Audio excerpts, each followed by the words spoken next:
रामकृष्ण हरी मंडळी, बघा आता उद्या येळामुष आहे, तर आपल्याला भाजी न्यायची आज बाजारला. आज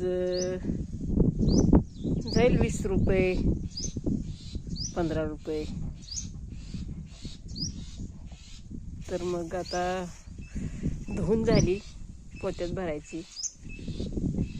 मला तिकडं वांगी तोडायलीत.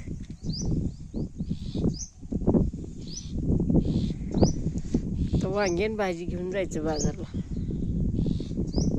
आज भारीच असते बाजार येळामुषाचा म्हणलं तर. भाजीपाला सगळा